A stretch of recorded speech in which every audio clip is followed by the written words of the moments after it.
Hello everyone, welcome to Edugarnet. എഡുഗാർനെറ്റിന്റെ current affair സെഷനിലേക്ക് എല്ലാവർക്കും സ്വാഗതം. ആദ്യമായിട്ട് നമ്മൾ ഡിസ്കസ് ചെയ്യാൻ പോകുന്നത് ഇന്ത്യയിലെ 18ാമത്തെ ലോകസഭ ഇലക്ഷനെ കുറിച്ചാണ്. നമുക്കറിയാം, ഇന്ത്യയുടെ പാർലമെന്റ് എന്ന് പറയുന്നത് Lok Sabha, Rajya Sabha and the president of India. ഇതിൽ ലോകസഭയിലേക്ക് നടന്ന ഇലക്ഷനാണ് നമ്മൾ ഡിസ്കസ് ചെയ്യാൻ പോകുന്നത്. ഇന്ത്യയിലെ ലോകസഭയിലെ മൊത്തം സീറ്റുകളുടെ എണ്ണം എന്ന് പറയുന്നത് 543 പഠിക്കാൻ എളുപ്പമാണ്. 5, 4, 3 എന്ന് കുറഞ്ഞു വരികയാണ്.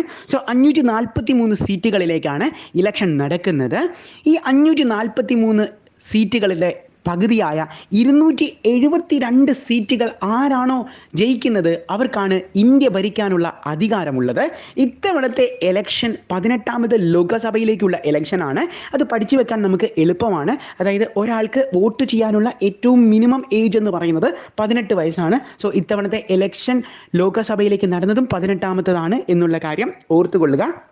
ഇന്ത്യയിൽ ഇലക്ഷൻ സംഘടിപ്പിക്കുന്നത് അല്ലെങ്കിൽ ഇന്ത്യയിൽ ഇലക്ഷൻ നടത്തുന്നത് ഇലക്ഷൻ കമ്മീഷൻ ഓഫ് ഇന്ത്യ ആണ്. ഇന്ത്യയുടെ ചീഫ് ഇലക്ഷൻ കമ്മീഷണർ എന്ന് പറയുന്നത് രാജീവ് കുമാറാണ് എന്നുള്ള കാര്യം ഓർത്തുകൊള്ളുക. ചീഫ് ഇലക്ഷൻ കമ്മീഷണറുമായി ബന്ധപ്പെട്ടിട്ട് അല്ലെങ്കിൽ ഇലക്ഷൻ കമ്മീഷനുമായി ബന്ധപ്പെട്ട് നമുക്ക് എക്സാമിനേഷന് ചോദിക്കാൻ സാധ്യതകൾ കൂടുതലാണ്. ഇലക്ഷൻ കമ്മീഷനെ കുറിച്ച് ഇന്ത്യയുടെ ഭരണഘടനയിൽ പറയുന്നത്, ഇന്ത്യയുടെ ഒരു കോൺസ്റ്റിറ്റ്യൂഷണൽ ഓഫീസാണ് ഈ ഇലക്ഷൻ കമ്മീഷൻ എന്ന് പറയുന്നത്. ആർട്ടിക്കിൾ 324 ഇലക്ഷൻ കമ്മീഷനെ കുറിച്ച് നമ്മളോട് ഡിസ്കസ് ചെയ്തിരിക്കുന്നത്. ഇത്തവണത്തെ ഇലക്ഷൻ 7 ഫേസിലായിട്ടാണ് നടന്നത്. ഇതിൽ 543 സീറ്റിൽ 272 സീറ്റുകൾ ആർക്കാണോ കിട്ടുന്നത് അവർക്ക് ഇന്ത്യ ഭരിക്കാൻ സാധിക്കും എന്നുള്ള കാര്യമാണ് നമ്മൾ ഡിസ്കസ് ചെയ്തത്. എന്നാൽ ഇത്തവണ ഒരു പൊളിറ്റിക്കൽ പാർട്ടിക്ക് പോലും 272 സീറ്റുകളിലേക്ക് എത്താൻ സാധിച്ചിട്ടുണ്ടായിരുന്നില്ല.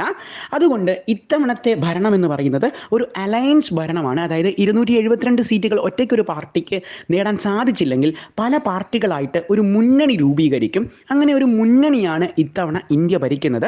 BJP നേതൃത്വം നൽകുന്ന, ഭാരതീയ ജനതാ പാർട്ടി നേതൃത്വം നൽകുന്ന നാഷണൽ ഡെമോക്രാറ്റിക് അലയൻസ് എന്ന് പറയുന്ന NDA എന്ന് പറയുന്ന മുന്നണിയാണ് ഇപ്പോൾ ഇന്ത്യ ഭരിക്കുന്നത്. ഈ നാഷണൽ ഡെമോക്രാറ്റിക് അലയൻസിന് NDAക്ക് ഒറ്റയ്ക്ക് ഇപ്പോൾ 292 സീറ്റുകളാണ് ഉള്ളത്. 272 സീറ്റ് ഉണ്ടെങ്കിൽ തന്നെ ഇന്ത്യ ഭരിക്കാൻ സാധിക്കും. സോ നാഷണൽ ഡെമോക്രാറ്റിക് അലയൻസ് എന്ന് പറയുന്ന NDA അലയൻസിൻ്റെ സീറ്റ് എന്ന് പറയുന്നത് 292. ഇതിൽ തന്നെ നമ്മൾ പറഞ്ഞു, ഏറ്റവും പ്രധാനപ്പെട്ട പൊളിറ്റിക്കൽ പാർട്ടി എന്ന് പറയുന്നത് ഇന്ത്യ ഭരിക്കുന്ന പാർട്ടിയായ, പ്രധാനമന്ത്രിയായ നരേന്ദ്രമോദിയുടെ പൊളിറ്റിക്കൽ പാർട്ടിയായ ഭാരതീയ ജനതാ പാർട്ടിയാണ്. BJPയുടെ സീറ്റിൻ്റെ എണ്ണം എന്ന് പറയുന്നത് 240 എന്നുള്ള കാര്യം നോട്ട് ചെയ്ത് വെക്കുക.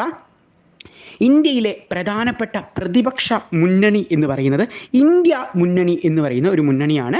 ഈ മുന്നണിയുടെ ഫുൾ ഫോം എന്ന് പറയുന്നത് Indian national development inclusive alliance India എന്നുള്ളതാണ്. ഈ മുന്നണിക്ക് ഒറ്റയ്ക്ക് കിട്ടിയ സീറ്റുകൾ എന്ന് പറയുന്നത് 233 സീറ്റുകളാണ് എന്നുള്ള കാര്യം ഓർത്തുകൊള്ളുക. ഈ ഇന്ത്യ മുന്നണിയുടെ ഏറ്റവും പ്രധാനപ്പെട്ട പൊളിറ്റിക്കൽ പാർട്ടി എന്ന് പറയുന്നത് ഇന്ത്യൻ നാഷണൽ കോൺഗ്രസ് ആണ്. ഇന്ത്യൻ നാഷണൽ കോൺഗ്രസിൻ്റെ സീറ്റുകളുടെ എണ്ണം എന്ന് പറയുന്നത് 99 എന്നുള്ള കാര്യം ഓർത്തുകൊള്ളുക. പ്രധാനമായിട്ടും നമുക്ക് 2 പൊളിറ്റിക്കൽ പാർട്ടിയുടെയും പ്രധാനപ്പെട്ട നേതാക്കൾ എവിടെ നിന്നാണ് മത്സരിച്ചത് എന്നുള്ള കാര്യം നമുക്ക് നോക്കാം. അപ്പോൾ ഇന്ത്യയുടെ പ്രധാനമന്ത്രി എന്ന് പറയുന്നത് നരേന്ദ്ര ദാമോദർ ദാസ് മോഡിയാണ്. ഇത് 3ാം തവണയാണ് നരേന്ദ്രമോദി ഇന്ത്യയുടെ പ്രധാനമന്ത്രി പദവി അലങ്കരിക്കുന്നത്. അദ്ദേഹത്തിൻ്റെ ലോകസഭ കോൺസ്റ്റിറ്റ്യുവൻസി എന്ന് പറയുന്നത് ഇന്ത്യയുടെ സ്പിരിച്വൽ ക്യാപിറ്റലായ വാരണാസിയാണ് എന്നുള്ള കാര്യം നോട്ട് ചെയ്ത് വെക്കുക. ഇന്ത്യ മുന്നണിയുടെ പ്രധാനപ്പെട്ട നേതാവായ രാഹുൽ ഗാന്ധിയുടെ കോൺസ്റ്റിറ്റ്യുവൻസി എന്ന് പറയുന്നത് 2 ലോകസഭ കോൺസ്റ്റിറ്റ്യുവൻസിയിലാണ് രാഹുൽ ഗാന്ധി മത്സരിച്ചത്.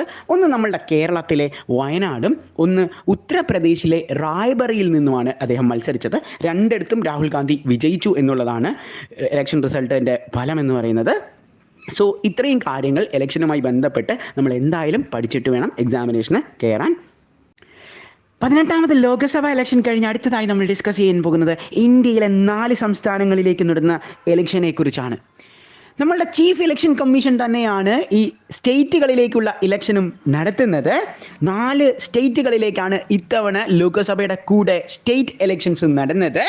ഒന്ന് നമ്മളുടെ ആന്ധ്രാപ്രദേശാണ്.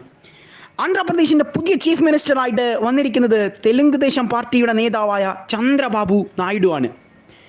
YS രാജശേഖർ റെഡ്ഡിയുടെ മകനായ ജഗൻമോഹൻ റെഡ്ഡിയെ പരാജയപ്പെടുത്തിക്കൊണ്ടാണ് ചന്ദ്രബാബു നായിഡു ആന്ധ്രാപ്രദേശിൻ്റെ മുഖ്യമന്ത്രി പദവി അലങ്കരിക്കുന്നത്. മുൻ മുഖ്യമന്ത്രിയായ ജഗൻമോഹൻ റെഡ്ഡിയെ റീപ്ലേസ് ചെയ്തുകൊണ്ടാണ് അദ്ദേഹം എത്തിയിരിക്കുന്നത്. ജഗൻമോഹൻ റെഡ്ഡി YS രാജശേഖർ റെഡ്ഡിയുടെ മകനാണ് എന്നുള്ള കാര്യം നമ്മൾ ഡിസ്കസ് ചെയ്തു. YS രാജശേഖർ റെഡ്ഡി ആന്ധ്രാപ്രദേശിൻ്റെ മുൻ മുഖ്യമന്ത്രിയായിരുന്നു. ജഗൻമോഹൻ റെഡ്ഡിയും ആന്ധ്രാപ്രദേശിൻ്റെ മുൻ മുഖ്യമന്ത്രിയാണ്. ജഗൻമോഹൻ റെഡ്ഡി YS രാജശേഖർ റെഡ്ഡിയുടെ മകനായതുകൊണ്ട് അദ്ദേഹത്തിൻ്റെ പൊളിറ്റിക്കൽ പാർട്ടിയുടെ പേര് എന്ന് പറയുന്നത് YSR കോൺഗ്രസ് ആണ് എന്നുള്ള കാര്യം ഓർത്തുകൊള്ളുക. ആന്ധ്രാപ്രദേശിൻ്റെ ക്യാപിറ്റൽ എന്ന് പറയുന്നത് അമരാവതിയാണ് എന്നുള്ള കാര്യം കൂടി നോട്ട് ചെയ്ത് വെക്കുക. അടുത്തതായിട്ട് നമ്മൾ ഡിസ്കസ് ചെയ്യുന്നത് ഒഡീസ എന്ന് പറയുന്ന സ്റ്റേറ്റ് ആണ്. ഒഡീസയുടെ പുതിയ ചീഫ് മിനിസ്റ്റർ എന്ന് പറയുന്നത് മോഹൻ ചരൺ മാഞ്ചിയാണ്. നമ്മളുടെ ഒഡീസ എന്ന് പറയുന്നത് നവീൻ പട്നായിക് എന്ന് പറയുന്ന വ്യക്തിയെ റീപ്ലേസ് ചെയ്തുകൊണ്ടാണ് ഭാരതീയ ജനതാ പാർട്ടിയുടെ BJP-കാരനായ മോഹൻ ചരൺ മാഞ്ചി ഒഡീസയുടെ ചീഫ് മിനിസ്റ്റർ പദവി അലങ്കരിക്കുന്നത് എന്നുള്ള കാര്യം ഓർത്തുകൊള്ളുക. ഒഡീസയുടെ ക്യാപിറ്റൽ എന്ന് പറയുന്നത് ഭുവനേശ്വർ ആണ്. അടുത്തതായിട്ട് നമ്മൾ ഡിസ്കസ് ചെയ്യുന്നത് അരുണാചൽ പ്രദേശാണ്. അരുണാചൽ പ്രദേശിൻ്റെ ചീഫ് മിനിസ്റ്റർ എന്ന് പറയുന്നത് പേമ ഖണ്ഡു ആണ്. ഭാരതീയ ജനതാ പാർട്ടിക്കാരനാണ് പേമ ഖണ്ഡു. ഇത് കഴിഞ്ഞ തവണയും അരുണാചൽ പ്രദേശിൻ്റെ ചീഫ് മിനിസ്റ്റർ പദവി അലങ്കരിച്ചിരുന്നത് പേമ ഖണ്ഡു തന്നെയാണ്. അരുണാചൽ പ്രദേശിൻ്റെ ക്യാപിറ്റൽ എന്ന് പറയുന്നത് ഇറ്റാനഗറാണ് എന്നുള്ള കാര്യം ഓർത്തുകൊള്ളുക. Land of rising sun in India എന്ന് ചോദിച്ചാൽ അത് അരുണാചൽ പ്രദേശാണ് എന്നുള്ള കാര്യം കൂടി ഓർത്തുകൊള്ളുക. ഇന്ത്യയുടെ ഈസ്റ്റേൺ സ്റ്റേറ്റ് എന്നറിയപ്പെടുന്നതും അരുണാചൽ പ്രദേശ് തന്നെയാണ് എന്നുള്ള കാര്യം ഓർത്തുവെക്കുക. നാലാമത്തെ സ്റ്റേറ്റ് എന്ന് പറയുന്നത് സിക്കിമാണ്. സിക്കിമിൻ്റെ ചീഫ് മിനിസ്റ്റർ എന്ന് പറയുന്നത് പ്രേം സിംഗ് തമാങ് ആണ്. സിക്കിം ക്രാന്തി മോർച്ച എന്ന് പറയുന്ന പൊളിറ്റിക്കൽ പാർട്ടിയുടെ നേതാവാണ് പ്രേം സിംഗ് തമാങ്. കഴിഞ്ഞ തവണയും സിക്കിമിൻ്റെ ചീഫ് മിനിസ്റ്റർ പദവി അലങ്കരിച്ചത് പ്രേം സിംഗ് തമാങ് തന്നെയാണ് എന്നുള്ള കാര്യം ഓർത്തുകൊള്ളുക. സിക്കിമിൻ്റെ ക്യാപിറ്റൽ എന്ന് പറയുന്നത് ഗാംഗ്ടോക്ക് ആണ്. അടുത്തതായിട്ട് നമ്മൾ ഡിസ്കസ് ചെയ്യാൻ പോകുന്നത് 50ാമത് G7 ഉച്ചകോടിയെക്കുറിച്ചാണ്. ഇത്തവണത്തെ G7 ഉച്ചകോടിക്ക് ഒരു പ്രത്യേകതയുണ്ട്. ഇന്ത്യയുടെ പ്രധാനമന്ത്രിയായ നരേന്ദ്രമോദിയായിരുന്നു G7 ഉച്ചകോടിയിലെ ചീഫ് ഗസ്റ്റ് എന്ന് പറയുന്നത്. ഇന്ത്യ G7 അംഗരാജ്യമല്ലാഞ്ഞിട്ടും ചീഫ് ഗസ്റ്റായിട്ട് നരേന്ദ്രമോദിക്ക് ഒരു സ്ഥാനം കിട്ടിയത് കൊണ്ട് തന്നെ ഇന്ത്യയുടെ പ്രധാനപ്പെട്ട ന്യൂസ് ഹെഡ്ലൈൻസിലെല്ലാം ഈ G7 ഉച്ചകോടിയെക്കുറിച്ച് ഒരുപാട് തവണ ഡിസ്കഷൻ നടന്നു. അതുകൊണ്ട് ഇനി വരാൻ പോകുന്ന എക്സാമുകളിൽ G7 വളരെ പ്രധാനപ്പെട്ടതാണ് എന്നുള്ള കാര്യം ഓർത്തുകൊള്ളുക. ഇത്തവണത്തെ G7 50ാമത്തെ G7 ആയിരുന്നു.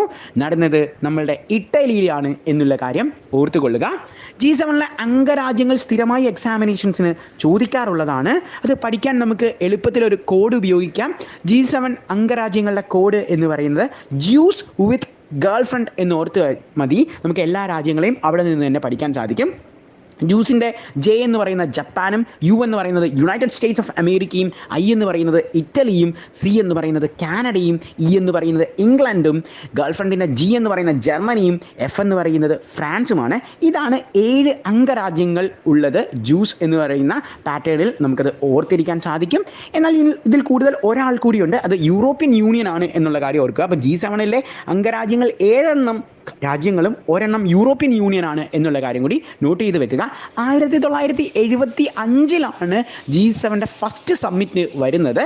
അത് ഫ്രാൻസിൽ വെച്ചാണ് ഈ ഫസ്റ്റ് സമ്മിറ്റ് നടന്നത്. പിൽക്കാലത്ത് G7 ഒരു രാജ്യം കൂടി കൂടിച്ചേർന്നു, G8 എന്ന് നമ്മൾ പറയുമായിരുന്നു. ആ രാജ്യം റഷ്യയാണ്. എന്നാൽ 2014 റഷ്യ ക്രിമിയെ ആക്രമിച്ചപ്പോൾ നമ്മളുടെ G7 രാജ്യമാക്കി അവരെ മാറ്റുകയും റഷ്യയെ അവിടെ നിന്ന് G8 നിന്ന് പുറത്താക്കുകയും ചെയ്തു. ഇപ്പോൾ അതിനെ അറിയപ്പെടുന്നത് G7 ആണ് എന്നുള്ള കാര്യം ഓർത്തുകൊള്ളുക. G7 പ്രധാനപ്പെട്ട നേതാക്കൾ ആരൊക്കെയാണ്, അല്ലെങ്കിൽ G7 ചെയർ ആരായിരുന്നു എന്നുള്ള കാര്യം നമുക്ക് നോക്കാം. G7 ചെയർ എന്ന് പറയുന്നത് സ്വാഭാവികമായിട്ടും ഏത് രാജ്യമാണോ ഹോസ്റ്റ് ചെയ്യുന്ന ആ രാജ്യത്തിൻ്റെ പ്രധാനമന്ത്രി ആയിരിക്കും. ഇത്തവണ ഹോസ്റ്റ് ചെയ്ത രാജ്യം എന്ന് പറയുന്നത് ഇറ്റലിയാണ് എന്ന് നമ്മൾ പറഞ്ഞിരുന്നു. അപ്പോൾ ഇറ്റലിയുടെ പ്രധാനമന്ത്രിയായ ജോർജിയ മെലനി ആണ് ഇത്തവണത്തെ ഹോസ്റ്റ് എന്നുള്ള കാര്യം ഓർക്കുക. ഇവരുടെ ചെയർ എന്ന് പറയുന്നത് ജോർജിയ മെലനിയാണ്, ഇറ്റലിയുടെ പ്രധാനമന്ത്രിയാണ്. പ്രധാനപ്പെട്ട ബാക്കി അംഗരാജ്യങ്ങളിലെ നേതാക്കന്മാരെ കൂടി നമുക്ക് പരിചയപ്പെടാം. സോ കാനഡയുടെ പ്രധാനമന്ത്രി എന്ന് പറയുന്നത് ജസ്റ്റിൻ ട്രൂഡോയാണ്. നമുക്കറിയാം ഇന്ത്യയുമായിട്ട് ഡിപ്ലോമാറ്റിക് ഇഷ്യൂസ് ഉള്ള രാജ്യമാണ് കാനഡ. ആൻഡ് ഫ്രാൻസിൻ്റെ പ്രസിഡന്റ് എന്ന് പറയുന്നത് ഇമാനുവൽ മാക്രോൺ ആണ്. വളരെ പ്രധാനപ്പെട്ട വ്യക്തിയാണ് ഇന്ത്യക്കാർക്ക് ഇമാനുവൽ മാക്രോൺ എന്ന് പറയുന്നത്. കാരണം ഇത്തവണത്തെ 75ാമത്തെ ഇന്ത്യയുടെ റിപ്പബ്ലിക് ഡേയുടെ പ്രധാനപ്പെട്ട അതിഥി എന്ന് പറയുന്നത് ഇമാനുവൽ മാക്രോൺ ആയിരുന്നു. സോ റിപ്പബ്ലിക് ഡേ കഴിഞ്ഞുള്ള എക്സാമുകൾക്കെല്ലാം ചോദിച്ചു കണ്ട ഒന്നാണ് ഫ്രാൻസിൻ്റെ പ്രസിഡന്റായ ഇമാനുവൽ മാക്രോണിനെ കുറിച്ച്. അടുത്ത പ്രധാനപ്പെട്ട നേതാവ് എന്ന് പറയുന്നത് ജർമ്മനിയുടെ ഒലാഫ് സ്കോൾഫ് ആണ്. ജർമ്മൻ ചാൻസലറാണ് ഒലാഫ് സ്കോൾഫ് എന്നുള്ള കാര്യം ഓർക്കുക. ജപ്പാന്റെ പ്രൈം മിനിസ്റ്ററായ ഫ്യൂമിയോ കിഷിൻഡയും അവിടെ പങ്കെടുത്തിരുന്നു. യുണൈറ്റഡ് കിങ്ഡം ഇംഗ്ലീഷ് പ്രൈം മിനിസ്റ്ററായ ഋഷി സുനകും ഉണ്ടായിരുന്നു. ഋഷി സുനക് നിലവിലെ സാഹചര്യത്തിൽ അവരുടെ മന്ത്രിസഭ പിരിച്ചുവിട്ടിരുന്ന ഇലക്ഷനിലേക്ക് പോകുകയാണ്. ആൻഡ് യുണൈറ്റഡ് സ്റ്റേറ്റ്സ് ഓഫ് അമേരിക്കയുടെ പ്രസിഡന്റായ ജോ ബൈഡനും ഇതിൽ പങ്കെടുത്തിട്ടുണ്ടായിരുന്നു. യൂറോപ്യൻ യൂണിയന്റെ പ്രധാനപ്പെട്ട പ്രസിഡന്റായ ഉർസുല വോൺ ഡെർ ലെയൻ ആണ് അവിടെ പങ്കെടുത്ത മറ്റൊരു നേതാവ് എന്നുള്ള കാര്യം കൂടി ഓർത്തു വെക്കുക. അടുത്തതായിട്ട് നമ്മൾ ഡിസ്കസ് ചെയ്യാൻ പോകുന്നത് ഇന്ത്യയുടെ ക്യാബിനറ്റിനെ കുറിച്ചാണ്. നമുക്കറിയാം, ക്യാബിനറ്റ് എന്ന് പറയുന്ന പദവി നമ്മൾ എടുത്തിരിക്കുന്നത് യുണൈറ്റഡ് കിങ്ഡം കോൺസ്റ്റിറ്റ്യൂഷനിൽ നിന്നാണ്. ക്യാബിനറ്റിൻ്റെ അധ്യക്ഷൻ എന്നറിയപ്പെടുന്നത്, ചെയർമാൻ ഓഫ് ക്യാബിനറ്റ് എന്നൊക്കെ അറിയപ്പെടുന്നത് ഇന്ത്യയുടെ പ്രധാനമന്ത്രിയാണ്. 3-ാം തവണയാണ് നരേന്ദ്ര ദാമോദർദാസ് മോദി ഇന്ത്യയുടെ പ്രധാനമന്ത്രി പദത്തിലേക്ക് എത്തിയിരിക്കുന്നത് എന്നുള്ള കാര്യം നോട്ട് ചെയ്ത് വെക്കുക. ക്യാബിനറ്റിലെ പ്രധാനപ്പെട്ട മിനിസ്റ്റേഴ്സ് ആരൊക്കെയാണ് എന്നുള്ള കാര്യം നമുക്ക് ഡിസ്കസ് ചെയ്യാം. സാധാരണഗതിയിൽ നമ്മുടെ എക്സാമിനേഷന് ക്യാബിനറ്റ് മിനിസ്ട്രിയിൽ നിന്ന് ഒരു ചോദ്യങ്ങൾ എല്ലായ്പ്പോഴും ഉണ്ടാകാറുള്ളതാണ്. ഇന്ത്യയുടെ ഡിഫൻസ് മിനിസ്റ്റർ എന്ന് അറിയപ്പെടുന്നത് രാജ്നാഥ് സിംഗ് ആണ്. നമുക്ക് എളുപ്പത്തിൽ അത് പഠിക്കാൻ സാധിക്കും. നമ്മളുടെ ആർമി ഓഫീസേഴ്സ് എന്നൊക്കെ പറയുന്നത് രാജ്യത്തിൻ്റെ സുരക്ഷയ്ക്ക് വേണ്ടിയാണ് ആർമിയിൽ ജോയിൻ ചെയ്യുന്നത്. So army minister, defence minister എന്നൊക്കെ അറിയപ്പെടുന്നത് രാജ്യത്തിൻ്റെ സുരക്ഷ രാജ്നാഥ് സിംഗ് ആണ് എന്നുള്ള കാര്യം നോട്ട് ചെയ്ത് വെക്കുക. ഇന്ത്യയുടെ ഹോം അഫയേഴ്സ് മിനിസ്റ്റർ, ആഭ്യന്തരമന്ത്രി എന്ന് പറയുന്നത് അമിത് ഷായാണ് എന്നുള്ള കാര്യം ഓർത്തുകൊള്ളുക. ഇന്ത്യയുടെ ഹൈവേ റോഡ് ട്രാൻസ്പോർട്ട് മിനിസ്റ്റർ എന്ന് പറയുന്നത് നിതിൻ ഗഡ്കരിയാണ്. നമുക്ക് ഒരുപാട് ക്യാബിനറ്റ് മിനിസ്റ്റേഴ്സ് ഉണ്ട്. ഏറ്റവും പ്രധാനപ്പെട്ട ക്യാബിനറ്റ് മിനിസ്റ്റേഴ്സിനെ എന്തായാലും നമ്മൾ നോക്കി വെച്ചിട്ട് തന്നെ പോകണം. സോ അടുത്തതായിട്ട് നമ്മൾ നോക്കുന്നത് ഹെൽത്ത് ആൻഡ് ഫാമിലി മിനിസ്റ്റർ എന്ന് പറയുന്നത് JP നന്ദയാണ് എന്നുള്ള കാര്യം ഓർത്തുകൊള്ളുക. അതുപോലെ തന്നെ നമ്മളുടെ അഗ്രികൾച്ചറിൻ്റെയും ഫാർമർ വെൽഫെയറിൻ്റെയും മിനിസ്റ്റർ എന്ന് പറയുന്നത് ശിവരാജ് സിംഗ് ചൗഹാനാണ്. അടുത്തതും പ്രധാനമായിട്ടുമുള്ള നമ്മളുടെ എക്സാമിനേഷൻസിന് ചോദിക്കുന്നത് മിനിസ്ട്രി ഓഫ് ഫിനാൻസ് ആണ്. നമ്മളുടെ ധനകാര്യ മന്ത്രി നിർമ്മല സീതാരാമനാണ്. കഴിഞ്ഞ തവണയും നമ്മളുടെ ധനകാര്യ മന്ത്രി നിർമ്മല സീതാരാമൻ തന്നെയാണ് എന്നുള്ള കാര്യം ഓർത്തുകൊള്ളുക. ഇന്ത്യയിൽ ആദ്യമായിട്ട് ഇലക്ട്രോണിക് ബഡ്ജറ്റ് അവതരിപ്പിച്ചതും നമ്മളുടെ ഫിനാൻസ് മിനിസ്റ്റർ തന്നെയാണ്. GST കൗൺസിലിൻ്റെ ചെയർമാൻ പദവി അലങ്കരിക്കുന്നതും എല്ലാ കാലഘട്ടത്തിലും ഇന്ത്യയുടെ ഫിനാൻസ് മിനിസ്റ്റർ തന്നെയാണ്. നിലവിലെ സാഹചര്യത്തിൽ വീണ്ടും നമ്മളുടെ മോഡി മന്ത്രിസഭയിൽ നിർമ്മല സീതാരാമൻ ഫിനാൻസ് മിനിസ്റ്ററായി എന്നുള്ള കാര്യം ഓർത്തുകൊള്ളുക. അടുത്തതായിട്ട് നമുക്ക് പ്രധാനമായിട്ടും നോക്കാനുള്ളത് നമ്മളുടെ എക്സ്റ്റേണൽ അഫയേഴ്സ് മിനിസ്ട്രിയാണ്. എക്സ്റ്റേണൽ അഫയേഴ്സ് മിനിസ്ട്രിയുടെ പ്രത്യേകത എന്ന് പറയുന്നത് ഇന്ത്യയുടെ ഫോറിൻ മിനിസ്ട്രിയാണ്. കഴിഞ്ഞ തവണയും സുബ്രഹ്മണ്യം ജയശങ്കർ തന്നെയാണ് ഇന്ത്യയുടെ എക്സ്റ്റേണൽ അഫയേഴ്സ് മിനിസ്റ്റർ. ഇത്തവണയും external affairs minister Subrahmanyam Jaishankar തന്നെയാണ് എന്നുള്ള കാര്യം ഓർത്തു വെക്കുക. അതുപോലെ നമ്മളുടെ മിനിസ്റ്റർ ഫോർ റെയിൽവേ എന്ന് പറയുന്നത് അശ്വനി വൈഷ്ണവാണ്. മിനിസ്റ്റർ ഫോർ എഡ്യൂക്കേഷൻ എന്ന് പറയുന്നത് ധർമ്മേന്ദ്ര പ്രധാനാണ് എന്നുള്ള കാര്യം ഓർത്തു വെക്കുക. മിനിസ്റ്റർ ഫോർ ടെക്സ്റ്റൈൽസ് ഗിരിരാജ് സിംഗും minister for commerce and industry Piyush ഗോയലുമാണ് എന്നുള്ള കാര്യം കൂടി നോട്ട് ചെയ്ത് വെക്കുക. അടുത്തതായിട്ട് നമ്മൾ ഡിസ്കസ് ചെയ്യാൻ പോകുന്നത് രാംസാർ സൈറ്റ്സുമായി ബന്ധപ്പെട്ടിട്ടുള്ള ഒരു കറണ്ട് അഫെയർ ആണ്. നമ്മുടെ എക്സാമിനേഷൻസിന് ചോദിക്കുന്ന ഒരു പാറ്റേൺ ആണ് ഈ രാംസാർ സൈറ്റുകൾ. ഇന്ത്യയിലെ പ്രധാനപ്പെട്ട രാംസാർ സൈറ്റുകൾ ഏതൊക്കെയാണ്, അല്ലെങ്കിൽ അതിൻ്റെ പേര് നൽകിയതിന് ശേഷം ഇത് ഇന്ത്യയിലെ ഏത് സംസ്ഥാനത്താണ് എന്നൊക്കെയാണ് നമ്മളോട് ചോദിക്കുന്നത്. ഇത്തവണ നമ്മൾ ഡിസ്കസ് ചെയ്യുന്നത് ബീഹാറിലെ 2 ബേർഡ് സാങ്ച്വറീസിനെ കുറിച്ചാണ്. നാഗി ആൻഡ് നാഗ്തി. ഈ 2 ബേർഡ് സാങ്ച്വറീസ് ആണ് രാംസാർ സൈറ്റിലേക്ക് ജോയിൻ ചെയ്തിരിക്കുന്നത്. ഇതോടുകൂടി ഇന്ത്യയിൽ മൊത്തം ഇപ്പോൾ 82 രാംസാർ സൈറ്റുകളാണ് ഉള്ളത്. 80 രാംസാർ സൈറ്റുകളായിരുന്നു ഉണ്ടായിരുന്നത്. ബീഹാറിലെ ഈ 2 ബേർഡ് സാങ്ച്വറികൾ കൂടി ജോയിൻ ചെയ്തതോടെ 82 രാംസാർ സൈറ്റുകളുണ്ട് എന്നുള്ള കാര്യം നോട്ട് ചെയ്ത് വെക്കുക. അടുത്തതായിട്ട് നമ്മൾ ഡിസ്കസ് ചെയ്യുന്നത് ഫ്രഞ്ച് ഓപ്പണുമായി ബന്ധപ്പെട്ടിട്ടുള്ള കറണ്ട് അഫെയർ ആണ്. നമുക്കറിയാം, നമ്മളുടെ സ്പോർട്സിൽ നിന്ന് പ്രധാനമായിട്ടും ചോദിക്കുന്ന ഒരു ടൈറ്റിലാണ് ഈ ഫ്രഞ്ച് ഓപ്പൺ എന്ന് പറയുന്നത്. ഫ്രഞ്ച് ഓപ്പൺ ടെന്നീസുമായി ബന്ധപ്പെട്ടിരിക്കുന്നതാണ് എന്നുള്ള കാര്യം ഓർത്തുകൊള്ളുക. അതുപോലെ സാധാരണഗതിയിൽ French open, Australian open, Wimbledon ഇതൊക്കെ ഏത് ഗ്രൗണ്ടിലാണ് കളിക്കുന്നത് എന്നുള്ള കാര്യം ചോദിക്കാറുണ്ട്. ഇതിൽ ഫ്രഞ്ച് ഓപ്പൺ കളിക്കുന്നത് ക്ലേ കോർട്ടിലാണ് എന്നുള്ള കാര്യം ഓർക്കുക. അതായത് കളിമൺ കോർട്ടിലാണ് ഫ്രഞ്ച് ഓപ്പൺ കളിക്കുന്നത്. അപ്പോൾ ഇത്തവണ ഫ്രഞ്ച് ഓപ്പണിന്റെ ടൈറ്റിൽ കിട്ടിയിരിക്കുന്നത് പുരുഷ ടൈറ്റിൽ സ്പാനിഷ് താരമായ കാർലോസ് അൽക്കാരസിനാണ്. അദ്ദേഹം ഫൈനലിൽ ജർമ്മൻ താരമായ അലക്സാണ്ടർ സെവേരെ പരാജയപ്പെടുത്തിക്കൊണ്ടാണ് ഫ്രഞ്ച് ഓപ്പണിന്റെ കിരീടം എത്തിയിരിക്കുന്നത് എന്നുള്ള കാര്യം ഓർത്തുകൊള്ളുക. ഇത്തവണത്തെ ഫ്രഞ്ച് ഓപ്പൺ വളരെ ഇമ്പോർട്ടൻ്റ് ആയിരുന്നു. കാരണം എന്ന് പറഞ്ഞു കഴിഞ്ഞാൽ ആദ്യത്തെ റൗണ്ടിൽ തന്നെ നമ്മളുടെ റാഫേൽ നദാൽ പുറത്തായിരുന്നു. പിന്നെ അവസാനത്തോടെത്തിയപ്പോൾ പകുതിക്ക് വെച്ച് നമ്മളുടെ നൊവാക് ജോക്കോവിച്ച് മത്സരത്തിൽ നിന്ന് പിന്മാറുകയും ചെയ്തിരുന്നു. അതുകൊണ്ട് ഇത്തവണത്തെ ഫ്രഞ്ച് ഓപ്പൺ വളരെ പ്രധാനപ്പെട്ടതായിരുന്നു. സാധാരണഗതിയിൽ നമ്മളുടെ എക്സാമിനേഷൻസിന് ഫ്രഞ്ച് ഓപ്പണിൽ നിന്ന് ചോദ്യങ്ങൾ ഉണ്ടാവാറുണ്ട്.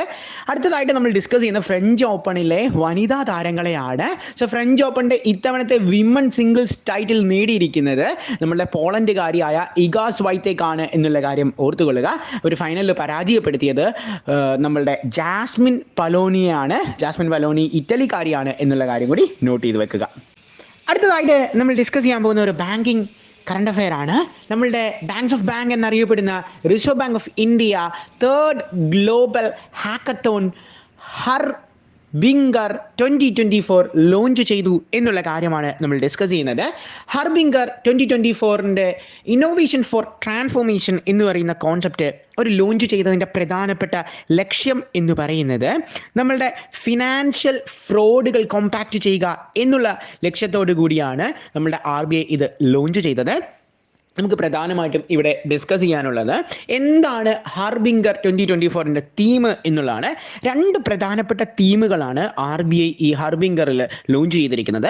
ആദ്യത്തെ തീം എന്ന് പറയുന്നത് സീറോ ഫിനാൻഷ്യൽ ഫ്രോഡ്സ് എന്ന് പറയുന്ന തീമാണ്. രണ്ടാമത്തെ തീം എന്ന് പറയുന്നത് ബീയിങ് ഡിവിയങ് ഫ്രണ്ട്ലി എന്ന് പറയുന്ന തീമാണ് എന്നുള്ള കാര്യം കൂടി നോട്ട് ചെയ്ത് വെക്കുക. അടുത്തതായിട്ട് നമ്മൾ ഡിസ്കസ് ചെയ്യാൻ പോകുന്നത് യുണൈറ്റഡ് നേഷൻസുമായി ബന്ധപ്പെട്ടിട്ടുള്ള ഒരു ടോപ്പിക്കാണ്. നമുക്കറിയാം നമ്മളുടെ എക്സാമുകൾക്ക് യുണൈറ്റഡ് നേഷനുമായി ബന്ധപ്പെട്ട് ചോദ്യങ്ങൾ വരാറുള്ളതാണ്. യുണൈറ്റഡ് നേഷൻ രൂപീകരിക്കുന്നത് 1945 ഒക്ടോബർ 24 യുണൈറ്റഡ് നേഷൻ ഡേ ഏതാണ് എന്ന് ചോദിച്ചാൽ അത് ഒക്ടോബർ 24 എന്നുള്ള കാര്യം ഓർത്തുകൊള്ളുക. യുണൈറ്റഡ് നേഷൻസിൻ്റെ പുതിയ 5 നോൺ പെർമനൻറ്റ് മെമ്പേഴ്സിനെ അവർ തീരുമാനിച്ചിട്ടുണ്ട്. എല്ലാ 2 വർഷം കൂടുമ്പോഴും ഈ യുണൈറ്റഡ് നേഷൻസിൻ്റെ നോൺ പെർമനൻറ്റ് മെമ്പേഴ്സ് മാറാറുണ്ട്. അതായത് നോൺ പെർമനൻറ്റ് മെമ്പേഴ്സിൻ്റെ കാലാവധി എന്ന് പറയുന്നത് 2 വർഷമാണ്. പുതിയതായിട്ട് അവർ തീരുമാനിച്ചു വെച്ചിരിക്കുന്നത് Pakistan, Somalia, Denmark, Greece, Panama എന്നീ രാജ്യങ്ങളാണ് എന്നുള്ള കാര്യം ഓർത്തുകൊള്ളുക. അതുപോലെ യുണൈറ്റഡ് നേഷൻസിൻ്റെ കാര്യങ്ങളെല്ലാം തീരുമാനിക്കുന്നത് അല്ലെങ്കിൽ യുണൈറ്റഡ് നേഷൻസിൻ്റെ സെക്യൂരിറ്റി കൗൺസിലിലെ പെർമനൻറ്റ് മെമ്പേഴ്സ് എന്ന് പറയുന്നത് 5 പ്രധാനപ്പെട്ട രാജ്യങ്ങളാണ്. ഇവർക്കാണ് യുണൈറ്റഡ് നേഷൻസിൽ വീറ്റോ പവർ ഉള്ളത്. ഒന്ന് നമ്മളുടെ യുണൈറ്റഡ് സ്റ്റേറ്റ്സ് ഓഫ് അമേരിക്കയും, മറ്റൊന്ന് യുണൈറ്റഡ് കിങ്ഡം ഇംഗ്ലണ്ട് എന്നറിയപ്പെടുന്ന രാജ്യവും, റഷ്യയും ചൈനയും ഫ്രാൻസുമാണ് എന്നുള്ള കാര്യം ഓർത്തുകൊള്ളുക. അതുപോലെ തന്നെ യുണൈറ്റഡ് നേഷൻസിൻ്റെ സെക്രട്ടറി ജനറൽ എന്ന് പറയുന്നത് അന്റോണിയോ ഗുട്ടറസ് ആണ്. സാധാരണഗതിയിൽ എക്സാമിനേഷൻസിന് ചോദിക്കുന്ന ഒരു പാറ്റേൺ എന്ന് പറയുന്നത് അന്റോണിയോ ഗുട്ടറസ് ഏത് രാജ്യക്കാരനാണ് അല്ലെങ്കിൽ UN സെക്രട്ടറി ജനറൽ ഏത് രാജ്യക്കാരനാണ് എന്നൊക്കെ നമ്മളോട് ചോദിക്കാറുണ്ട്. ഇപ്പോഴത്തെ UN സെക്രട്ടറി ജനറലായ അന്റോണിയോ ഗുട്ടറസ് പോർച്ചുഗൽക്കാരനാണ് എന്നുള്ള കാര്യം കൂടി ഓർത്തു വെക്കുക. അടുത്തതായിട്ട് നമ്മൾ ഡിസ്കസ് ചെയ്യാൻ പോകുന്നത് നമ്മളുടെ ഇന്ത്യൻ ആർമിയുടെ പുതിയ മേധാവിയായിട്ട് ലഫ്റ്റനൻറ്റ് ജനറൽ ഉപേന്ദ്ര ദ്വിവേദിയെ തീരുമാനിച്ചു എന്നുള്ള വാർത്തയാണ് നമ്മൾ ഡിസ്കസ് ചെയ്യുന്നത്. നമുക്കറിയാം നമ്മുടെ രാജ്യത്ത് ഇലക്ഷൻ ആയതുകൊണ്ട് മനോജ് പാണ്ഡെക്ക് 1 മാസം കൂടി നമ്മൾ എക്സ്റ്റൻഷൻ നൽകിയിരുന്നു. മനോജ് പാണ്ഡെയെ റീപ്ലേസ് ചെയ്യാൻ പോകുന്നത് ലഫ്റ്റനൻറ്റ് ജനറൽ ഉപേന്ദ്ര ദ്വിവേദിയാണ് എന്നുള്ള കാര്യം ഓർത്തുകൊള്ളുക. നമുക്കറിയാം ആർമി ഡേ എന്ന് പറയുന്നത് ജാനുവരി 15 നമുക്ക് മറ്റ് സേനകളുടെയും കൂടി തലപ്പത്ത് ഇരിക്കുന്നത് ആരാണ് എന്നുള്ള കാര്യം കൂടി ഒന്ന് ഡിസ്കസ് ചെയ്യാം. നമ്മളുടെ ഇന്ത്യൻ നേവിയുടെ ഹെഡ് എന്ന് പറയുന്നത് ദിനേശ് കെ ത്രിപാഠിയാണ് എന്നുള്ള കാര്യം ഓർത്തുകൊള്ളുക. ഇന്ത്യൻ നേവി ഡേ എന്ന് പറയുന്നത് ഡിസംബർ 4 എന്നുള്ള കാര്യം കൂടി നോട്ട് ചെയ്ത് വെക്കുക. ഇനി Indian air force day October 8 Indian എയർഫോഴ്സിൻ്റെ ഹെഡ് എന്ന് പറയുന്നത് വിവേക് റാം ചൗധരിയാണ്. നമ്മളുടെ CDSൻ്റെ ഹെഡ് എന്ന് പറയുന്നത് അനിൽ ചൗഹാനാണ് എന്നുള്ള കാര്യം കൂടി ഓർത്തു വെക്കുക. അടുത്തതായിട്ട് നമ്മൾ ഡിസ്കസ് ചെയ്യാൻ പോകുന്നത് ഒരു അപ്പോയിൻമെൻറ്റുമായി ബന്ധപ്പെട്ടിട്ടുള്ള ഒരു കറണ്ട് അഫെയർ ആണ്. എംപ്ലോയീസ് സ്റ്റേറ്റ് ഇൻഷുറൻസ് കോർപ്പറേഷൻ ESICയുടെ പുതിയ ഡയറക്ടർ ജനറൽ ആയിട്ട് നമ്മളുടെ കമൽ കിഷോർ സോനെ അപ്പോയിൻറ്റ് ചെയ്തു എന്നുള്ള കാര്യമാണ് നമ്മൾ ഡിസ്കസ് ചെയ്യുന്നത്. നമുക്കറിയാം നമ്മളുടെ employee state insurance corporation ESI നമ്മളുടെ മിനിസ്റ്റർ ഓഫ് ലേബർ എംപ്ലോയ്മെൻറ്റിൻ്റെ അണ്ടറിൽ വരുന്ന ഒന്നാണ്. ഇത്തവണത്തെ മിനിസ്റ്റർ ഓഫ് ലേബർ എന്നറിയപ്പെടുന്നത് ഡോക്ടർ മൻസുഖ് മണ്ഡാവിയാണ് എന്നുള്ള കാര്യം ഓർത്തുകൊള്ളുക. അടുത്തതായിട്ട് നമ്മൾ ഡിസ്കസ് ചെയ്യാൻ പോകുന്നത് നമ്മളുടെ റിസർവ് ബാങ്ക് ഓഫ് ഇന്ത്യയുടെ റെപ്പോ റേറ്റിനെ കുറിച്ചാണ്. നമുക്കറിയാം ഇത്തവണത്തെ ഇലക്ഷൻ കഴിഞ്ഞിട്ടുള്ള ആദ്യത്തെ റിസർവ് ബാങ്ക് ഓഫ് ഇന്ത്യയുടെ റെപ്പോ റേറ്റ് ആണ്. അത് അൺചേഞ്ച് ആണ്. അതായത് ഇത്തവണ മാറ്റങ്ങളൊന്നും സംഭവിച്ചിട്ടില്ല. 6.5% തന്നെ സ്റ്റേബിളായിട്ട് നിൽക്കുകയാണ്. നമുക്കറിയാം റിസർവ് ബാങ്ക് ഓഫ് ഇന്ത്യയുടെ ഗവർണർ എന്ന് പറയുന്നത് ശക്തികാന്ത് ദാസ് ആണ്.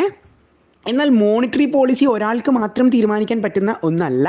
അതിന് ഒരു കമ്മിറ്റിയുണ്ട്. നമ്മുടെ റിസർവ് ബാങ്ക് ഓഫ് ഇന്ത്യക്ക് 6 പേരടങ്ങുന്ന ഒരു മോണിറ്ററി പോളിസി കമ്മിറ്റിയാണ് ഉള്ളത്. ഈ മോണിറ്ററി പോളിസി കമ്മിറ്റിയാണ് തീരുമാനിച്ചിരിക്കുന്നത് ഈ 6.5 എന്ന് പറയുന്നത് നിലനിർത്താൻ തന്നെ. അതിൽ 4-2 ഭൂരിപക്ഷത്തിലാണ് 6.5 വന്നിരിക്കുന്നത് എന്നുള്ള കാര്യം കൂടി ഓർത്തുകൊള്ളുക. അടുത്തതായിട്ട് നമ്മൾ ഡിസ്കസ് ചെയ്യാൻ പോകുന്നത് ഒരു മൂവിയുമായി ബന്ധപ്പെട്ടിട്ടുള്ള ഒരു കറണ്ട് അഫെയർ ആണ്. നമ്മളുടെ ഇന്ത്യയുടെ ആദ്യത്തെ വനിതാ IPS ഓഫീസറായ കിരൺ ബേദിയുടെ ജീവിതം ആസ്പദമാക്കി ഇറക്കിയ ഒരു ചിത്രമാണ് Bedi the name you know the story you don't എന്ന് പറയുന്ന പുസ്തകം. കുശാൽ ചവളയാണ് ഈ പുസ്തകം സംവിധാനം ചെയ്തിരിക്കുന്നത്. നമുക്കറിയാം, സ്റ്റാറ്റിക് ജികകളിൽ സ്ഥിരമായി നമ്മളുടെ എക്സാമിനേഷന് ചോദിക്കുന്ന ഒരു ചോദ്യമാണ് ഇന്ത്യയുടെ ആദ്യത്തെ വനിതാ IPS ഓഫീസർ എന്നുള്ളത്. ഇന്ത്യൻ വിമൻ സ്റ്റാറ്റിക് ജികകൾ സ്ഥിരമായി കാണാറുള്ളതാണ്. ഫസ്റ്റ് ഇന്ത്യൻ വിമൻ ആരാണ് എന്നുള്ളത്. First women defence minister, first women finance minister, first women who got Bharat Ratna, the one and only Indian women prime minister എന്നൊക്കെ അറിയപ്പെടുന്നത് ഇന്ദിരാഗാന്ധിയും. അത് സ്ഥിരമായി എക്സാമിനേഷൻസിന് ചോദിച്ചു കാണാറുള്ളതാണ് എന്നുള്ള കാര്യം കൂടി ഓർത്തുകൊള്ളുക. അടുത്തതായിട്ട് നമ്മൾ ഡിസ്കസ് ചെയ്യാൻ പോകുന്നത് നമ്മളുടെ മിനിസ്ട്രി ഓഫ് കോർപ്പറേറ്റ് അഫയേഴ്സിൻ്റെ അണ്ടറിലുള്ള കോമ്പറ്റീഷൻ കമ്മീഷൻ ഓഫ് ഇന്ത്യയുടെ പുതിയ സെക്രട്ടറി ആയിട്ട് ഇന്ദ്രപാൽ സിംഗ് ഭിന്ദ്രയെ അപ്പോയിൻറ്റ് ചെയ്തു എന്നുള്ള വാർത്തയാണ് നമ്മൾ ഡിസ്കസ് ചെയ്യുന്നത്. ഇന്ദ്രപാൽ സിംഗ് റീപ്ലേസ് ചെയ്യുന്നത് അനുപമ ആനന്ദിനെയാണ്. നമുക്കറിയാം, നമ്മളുടെ മിനിസ്ട്രി ഓഫ് കോർപ്പറേറ്റ് അഫയേഴ്സ് എന്ന് പറയുന്നത്, അതിൻ്റെ മിനിസ്റ്റർ എന്ന് പറയുന്നത് ഇന്ത്യയുടെ ഫിനാൻസ് മിനിസ്റ്ററായ നിർമ്മല സീതാരാമൻ തന്നെയാണ് എന്നുള്ള കാര്യം ഓർത്തുകൊള്ളുക. 3 വർഷത്തെ ടെന്യൂറിനാണ് നമ്മളുടെ കോമ്പറ്റീഷൻ കമ്മീഷൻ ഓഫ് ഇന്ത്യയുടെ സെക്രട്ടറി ആയിട്ട് നമ്മളുടെ ഭിന്ദ്രയെ അപ്പോയിൻറ്റ് ചെയ്തിരിക്കുന്നത് എന്നുള്ള കാര്യം കൂടി നോട്ട് ചെയ്ത് വെക്കുക. അടുത്തതായിട്ട് നമ്മൾ ഡിസ്കസ് ചെയ്യാൻ പോകുന്നത് ബുക്സ് ആൻഡ് ഓതേഴ്സ് എന്നീ വിഭാഗത്തിൽ നിന്നുള്ള ഒരു ടോപ്പിക്കാണ്. നമ്മളുടെ എക്സാമിനേഷൻസിന് ബുക്സ് ആൻഡ് ഓതേഴ്സ് വിഭാഗത്തിൽ നിന്ന് ഒരു ചോദ്യങ്ങൾ ഉണ്ടാവാറുണ്ട്. അതായത്, ഒരു ബുക്കിൻ്റെ പേര് നൽകിയിട്ട് ഇതിൻ്റെ ഓതർ ആരാണ് എന്നാണ് സാധാരണഗതിയിൽ നമ്മളോട് ചോദിക്കാനുള്ളത്. അതുപോലെ തന്നെ നമ്മളുടെ എക്സാമിനേഷൻസിൻ്റെ പ്രധാനപ്പെട്ട ഒരു കോർ ടോപ്പിക്കാണ് സ്പോർട്സ്. അപ്പോൾ ഇത്തവണ നമ്മൾ ഡിസ്കസ് ചെയ്യുന്നത് ഒരു സ്പോർട്സ് പേഴ്സൻ്റെ ഓട്ടോബയോഗ്രഫിയാണ്. നമുക്കറിയാം, അവനവൻ്റെ മെമ്മറീസ് അവനവൻ തന്നെ എഴുതുന്നത് തന്നെയാണ് നമ്മൾ ആത്മകഥകൾ, ഓട്ടോബയോഗ്രഫീസ് എന്നൊക്കെ അറിയപ്പെടുന്നത്. മുഗൾ സാമ്രാജ്യത്തിൻ്റെ പ്രിൻസ് ഓഫ് ഓട്ടോബയോഗ്രഫി ആരാണ് എന്ന് ചോദിച്ചാൽ അത് ബാബറാണ് എന്നുള്ള കാര്യം ഓർത്തുകൊള്ളുക. ഇനി മുഗൾ സാമ്രാജ്യത്തിൽ എത്ര പേർ ഈ ഓട്ടോബയോഗ്രഫി എഴുതിയിട്ടുണ്ട് എന്ന് ചോദിച്ചാൽ അത് 2 പേരാണ്. ജപജപ എന്ന് പറഞ്ഞ് നമുക്ക് എളുപ്പത്തിൽ ഓർത്തിരിക്കാം. ജഹാംഗീറും ബാബറുമാണ് എന്നുള്ള കാര്യം കൂടി ഓർത്തു വെക്കുക. അപ്പോൾ ഇത്തവണ നമ്മൾ നോക്കുന്ന ക്രിക്കറ്റർ എന്ന് പറയുന്നത് വേറെ ആരുമല്ല, നമ്മളുടെ R അശ്വിനാണ് എന്നുള്ള കാര്യം ഓർത്തുകൊള്ളുക. ഇന്ത്യൻ ക്രിക്കറ്റിൽ 500 വിക്കറ്റ് തികയ്ക്കുന്ന 2ാമത്തെ ബൗളറാണ് നമ്മളുടെ R അശ്വിൻ എന്ന് പറയുന്നത്. R അശ്വിൻ്റെ പുതിയ ഓട്ടോബയോഗ്രഫി എന്ന് പറയുന്നത് I have the streets A കുട്ടി ക്രിക്കറ്റ് സ്റ്റോറി എന്ന് പറയുന്ന പുസ്തകമാണ് എന്നുള്ള കാര്യം ഓർത്തുകൊള്ളുക. അശ്വിൻ ഒറ്റയ്ക്കല്ല ഈ പുസ്തകം എഴുതിയിരിക്കുന്നത്. അശ്വിൻ്റെ കൂടെ സിദ്ധാർത്ഥ് മോങ്ക എന്ന് പറയുന്ന വ്യക്തിയാണ് ഈ പുസ്തകം എഴുതിയത് എന്നുള്ള കാര്യം കൂടി നോട്ട് ചെയ്ത് വെക്കുക. അടുത്തതായിട്ട് നമ്മൾ ഡിസ്കസ് ചെയ്യാൻ പോകുന്നത് ഒരു അവാർഡുമായി ബന്ധപ്പെട്ടിട്ടുള്ള ഒരു കറണ്ട് അഫെയർ ആണ്. ഏഷ്യ പസഫിക്കിലെ best conduct of business regulator എന്ന അവാർഡ് കിട്ടിയിരിക്കുന്നത് ഇന്ത്യയുടെ security exchange board of India സെബിയാണ് എന്നുള്ള കാര്യം ഓർത്തുകൊള്ളുക. ഈ സെബി എന്ന് പറയുന്നത് ഇന്ത്യയിലെ ഒരു റെഗുലേറ്ററി ബോഡിയാണ്. നമുക്കറിയാം, 1992 സെബി ആക്ട് പ്രകാരമാണ് നമ്മളുടെ സെബി രൂപീകരിക്കുന്നത്. അതുകൊണ്ട് തന്നെ ഇന്ത്യയിലെ ഒരു സ്റ്റാറ്റ്യൂട്ടറി ബോഡി എന്നറിയപ്പെടുന്ന ഒന്നാണ് ഈ security exchange board of India എന്നുള്ള കാര്യം ഓർത്തുകൊള്ളുക. സെബിയുടെ ഹെഡ് ക്വാർട്ടേഴ്സ് സ്ഥിതി ചെയ്യുന്നത് ഇന്ത്യയുടെ ഫിനാൻഷ്യൽ ക്യാപിറ്റലായ മുംബൈയിലാണ് എന്നുള്ള കാര്യം കൂടി ഓർത്തുകൊള്ളുക. നമ്മളുടെ സെബിയുടെ ചെയർപേഴ്സൺ എന്ന് പറയുന്നത് മാധുരിപുരി ബഞ്ചാണ്. ആദ്യമായിട്ടാണ് ഒരു വനിത സെബിയുടെ ചെയർപേഴ്സൺ പദവി അലങ്കരിക്കുന്നത് എന്നുള്ള കാര്യം കൂടി ഓർത്തുകൊള്ളുക. അതുകൊണ്ട് ലേറ്റസ്റ്റ് ആയിട്ട് നടന്ന ബാങ്കിങ് എക്സാമിനേഷൻസിലെല്ലാം സെബിയുടെ ചെയർപേഴ്സൺ ആരാണ് എന്നൊരു ചോദ്യം ഉണ്ടായിരുന്നു എന്നുള്ള കാര്യം കൂടി നോട്ട് ചെയ്ത് വെക്കുക. അടുത്തതായിട്ട് ബുക്സ് ആൻഡ് ഓതേഴ്സ് വിഭാഗത്തിൽ നമ്മൾ പരിചയപ്പെടുന്ന പുസ്തകം എന്ന് പറയുന്നത് ഒരു ബാങ്കിങ് പുസ്തകമാണ്. A fly on the RBI wall and insiders view of the central bank. അൽപ്പന കിലവാല എഴുതിയ ഈ പുസ്തകം നമ്മളുടെ റിസർവ് ബാങ്ക് ഓഫ് ഇന്ത്യയിലെ പ്രധാനപ്പെട്ട കാര്യങ്ങളെക്കുറിച്ച് ഡിസ്കസ് ചെയ്യുന്ന ഒരു പുസ്തകമാണ്. നമുക്കറിയാം banks of bank, central bank എന്നൊക്കെ അറിയപ്പെടുന്ന ബാങ്കാണ് reserve bank of India. Reserve bank of ഇന്ത്യയുടെ ഹെഡ്ക്വാർട്ടേഴ്സ് സ്ഥിതി ചെയ്യുന്നത് ഇന്ത്യയുടെ ഫിനാൻഷ്യൽ ക്യാപിറ്റലായ മുംബൈയിലാണ് എന്നുള്ള കാര്യം ഓർത്തുകൊള്ളുക. 1949 RBI ഇന്ത്യ നാഷണലൈസ് ചെയ്യുന്നത് എന്നുള്ള കാര്യം കൂടി നോട്ട് ചെയ്ത് വെക്കുക. അടുത്തതായിട്ട് നമ്മൾ ഡിസ്കസ് ചെയ്യാൻ പോകുന്നത് സ്പോർട്സുമായി ബന്ധപ്പെട്ടിട്ടുള്ള ഒരു കറണ്ട് അഫെയർ ആണ്. 2024 യൂറോ കപ്പ്. നമുക്കറിയാം ഇത്തവണത്തെ യൂറോ കപ്പ് നടക്കാൻ പോകുന്നത് ജർമ്മനിയിൽ വെച്ചാണ്. ഈ ജർമ്മനിയിൽ വെച്ച് നടക്കുന്ന യൂറോ കപ്പിൻ്റെ ഭാഗ്യചിഹ്നം എന്ന് പറയുന്നത് ആൽബർട്ട് ആണ് എന്നുള്ള കാര്യം ഓർത്തുകൊള്ളുക. എക്സാമിനേഷന് സാധാരണഗതിയിൽ ചോദിക്കാറുള്ള പാറ്റേൺ എന്ന് പറയുന്നത് 2024 യൂറോ കപ്പിൻ്റെ മസ്കോട്ട് എന്താണ്, ഭാഗ്യചിഹ്നം എന്താണ് എന്ന് ചോദിച്ചു കഴിഞ്ഞാൽ ആൽബർട്ട് എന്നാണ് എന്നുള്ള കാര്യം ഓർത്തുകൊള്ളുക. ഈ ആൽബർട്ട് എന്ന് പറഞ്ഞ് പേര് നൽകിയിരിക്കുന്നത് ഒരു ടെഡ്ഡി ബെയറിനാണ് എന്നുള്ള കാര്യം കൂടി നോട്ട് ചെയ്ത് വെക്കുക. അടുത്തതായിട്ട് നമ്മൾ ഡിസ്കസ് ചെയ്യാൻ പോകുന്നത് ഒരു ഹൈക്കോർട്ടുമായി ബന്ധപ്പെട്ടിട്ടുള്ള ഒരു കറണ്ട് അഫെയർ ആണ്. നമ്മളുടെ സിക്കിം ഹൈക്കോടതി അവിടുത്തെ ജീവനക്കാർക്ക് മെൻസ്ട്രേഷൻ ലീവ് അനുവദിച്ചു എന്നുള്ള വാർത്തയാണ് നമ്മൾ ഡിസ്കസ് ചെയ്യുന്നത്. ഇന്ത്യയിൽ ആദ്യമായിട്ടാണ് ഒരു ഹൈക്കോടതി മെൻസ്ട്രേഷൻ ലീവ് നൽകുന്നത്. നമുക്കറിയാം ഇന്ത്യയിൽ 28 സ്റ്റേറ്റുകളും 8 യൂണിയൻ ടെറിട്ടറീസുമാണ് ഉള്ളത്. എന്നാൽ ഇന്ത്യയിലെ ഹൈക്കോടതികളുടെ എണ്ണം എന്ന് പറയുന്നത് 25 എന്നുള്ള കാര്യം ഓർത്തുകൊള്ളുക. ഒരു ഹൈക്കോടതി ജഡ്ജിയെ അല്ലെങ്കിൽ ഒരു സുപ്രീം കോടതി ജഡ്ജിയെ ഹൈക്കോടതി ചീഫ് ജസ്റ്റിസിനെ, സുപ്രീം കോടതി ചീഫ് ജസ്റ്റിസിനെ അപ്പോയിന്റ് ചെയ്യുന്നത് എന്ന് പറയുന്നത് ഇന്ത്യയുടെ പ്രസിഡന്റ് ആണ് എന്നുള്ള കാര്യം ഓർത്തുകൊള്ളുക. എന്നാൽ ഹൈക്കോടതി ജഡ്ജിനെ അല്ലെങ്കിൽ സുപ്രീം കോടതി ജഡ്ജികളെ പുറത്താക്കണമെങ്കിൽ നമ്മൾ നടത്തുന്ന പ്രോസസ്സ് എന്ന് പറയുന്നത് ഇംപീച്ച്മെന്റ് എന്ന് പറയുന്ന ഒരു പ്രോസസ്സാണ്. ഈ പ്രോസസ്സ് നമ്മൾ കടമെടുത്തിരിക്കുന്നത് യുണൈറ്റഡ് സ്റ്റേറ്റ്സ് ഓഫ് അമേരിക്കയുടെ കോൺസ്റ്റിറ്റ്യൂഷനിൽ നിന്നാണ് എന്നുള്ള കാര്യം കൂടി ഓർത്തുകൊള്ളുക. ഒരു ഹൈക്കോടതി ജഡ്ജിയുടെ റിട്ടയറിംഗ് ഏജ് എന്ന് പറയുന്നത് 62 വയസ്സാണ്. എന്നാൽ ഒരു സുപ്രീം കോടതി ജഡ്ജിൻ്റെ റിട്ടയറിംഗ് ഏജ് എന്ന് പറയുന്നത് 65 എന്നുള്ള കാര്യം കൂടി ഓർത്തുകൊള്ളുക. അടുത്തതായിട്ട് നമ്മൾ ഡിസ്കസ് ചെയ്യാൻ പോകുന്നത് ഒരു അവാർഡാണ്. ലണ്ടനിലെ സെൻട്രൽ ബാങ്കിങ് പ്രസിദ്ധീകരണത്തിൻ്റെ risk manager of the year award 2024 കിട്ടിയിരിക്കുന്നത് റിസർവ് ബാങ്ക് ഓഫ് ഇന്ത്യക്കാണ്. നമുക്കറിയാം central bank, banks of bank എന്നൊക്കെ അറിയപ്പെടുന്നത് നമ്മളുടെ RBI ആണ്. 1935 റിസർവ് ബാങ്ക് ഓഫ് ഇന്ത്യ രൂപീകരിക്കുന്നത്. എന്നാൽ 1949 RBI നാഷണലൈസ് ചെയ്യുന്നത് എന്നുള്ള കാര്യം ഓർത്തുകൊള്ളുക. RBIയുടെ ഇപ്പോഴത്തെ ഗവർണർ എന്ന് പറയുന്നത് ശക്തികാന്ത് ദാസ് ആണ്. സാധാരണഗതിയിൽ എക്സാമിനേഷൻസിന് ചോദിക്കാറുള്ളത് എത്രാമത്തെ RBIയുടെ ഗവർണറാണ് ശക്തികാന്ത് ദാസ് എന്ന് ചോദിക്കാറുണ്ട്. 25ാമത്തെ RBIയുടെ ഗവർണറാണ് ശക്തികാന്ത് ദാസ് എന്നുള്ള കാര്യം ഓർത്തുകൊള്ളുക. എന്നാൽ ബാങ്കിങ് അഫയേഴ്സിൽ നിന്നും സ്ഥിരമായി ചോദിക്കുന്ന ഒരു ചോദ്യ പാറ്റേൺ ആണ് RBIയുടെ ആദ്യത്തെ ഗവർണർ ആരാണ് എന്നുള്ളത്. RBIയുടെ ആദ്യത്തെ ഗവർണർ ഓസ്ബോൺ സ്മിത്ത് ആണ് എന്നുള്ള കാര്യം ഓർത്തുകൊള്ളുക. ലേറ്റസ്റ്റ് ആയിട്ട് നടന്ന ഒരു ബാങ്കിങ് എക്സാമിനേഷനിൽ ചോദിച്ചത് RBIയുടെ ഇന്ത്യക്കാരനായ ആദ്യത്തെ ഗവർണർ ആരാണ് എന്നുള്ളതായിരുന്നു ചോദ്യം.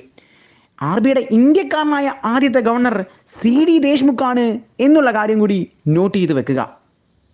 ഇനി RBI ഉണ്ടാകാനുള്ള കാരണം ഏത് കമ്മീഷനാണ് എന്നുള്ളതും ലേറ്റസ്റ്റ് ആയിട്ട് ഒരു എക്സാമിനേഷനിൽ ചോദ്യത്തിൽ കണ്ടിരുന്നു. അത് യങ് ഹിൽട്ടൺ കമ്മീഷനാണ് എന്നുള്ള കാര്യം കൂടി നോട്ട് ചെയ്ത് വെക്കുക. നമുക്കറിയാം RBIയുടെ ഹെഡ്ക്വാർട്ടേഴ്സ് സ്ഥിതി ചെയ്യുന്നത് ഇന്ത്യയുടെ ഫിനാൻഷ്യൽ ക്യാപിറ്റലായ മഹാരാഷ്ട്രയുടെ ക്യാപിറ്റലായ മുംബൈയിലാണ് എന്നുള്ള കാര്യം കൂടി നോട്ട് ചെയ്ത് വെക്കുക. അവസാനമായിട്ട് നമ്മൾ ഡിസ്കസ് ചെയ്യുന്നത് ഒരു മരണ വാർത്തയാണ്. നമ്മളുടെ ഹിന്ദുസ്ഥാനി സംഗീതജ്ഞനും സരോദ് പ്ലെയറുമായ പണ്ഡിറ്റ് രാജീവ് താരനാഥ് മരണപ്പെട്ടു. നമ്മളുടെ എക്സാമിനേഷന് ഒബിച്ചറി വിഭാഗത്തിൽ നിന്ന് ചോദ്യങ്ങൾ ചോദിക്കുമ്പോൾ വ്യക്തിയുടെ പേര് നൽകിയിട്ട് അദ്ദേഹം എന്തിൽ ആണ് പ്രശസ്തി എന്നും നമ്മളോട് ചോദിക്കാറുണ്ട്. അപ്പോൾ ഓർത്ത് വെക്കുക, പണ്ഡിറ്റ് രാജീവ് താരനാഥ് 2 കാര്യങ്ങളിലാണ് പ്രശസ്തി നേടിയിരിക്കുന്നത്. ഒന്ന്, അദ്ദേഹം ഹിന്ദുസ്ഥാനി സംഗീതജ്ഞനും ഒരു സരോദ് പ്ലെയറുമാണ് എന്നുള്ള കാര്യം നോട്ട് ചെയ്ത് വെക്കുക. ഇതോടുകൂടി ഈ ആഴ്ചത്തെ എഡു കറണ്ടിൻ്റെ വീക്ക്ലി കറണ്ട് അഫെയർ സെഷൻ അവസാനിക്കുന്നു. Thank you.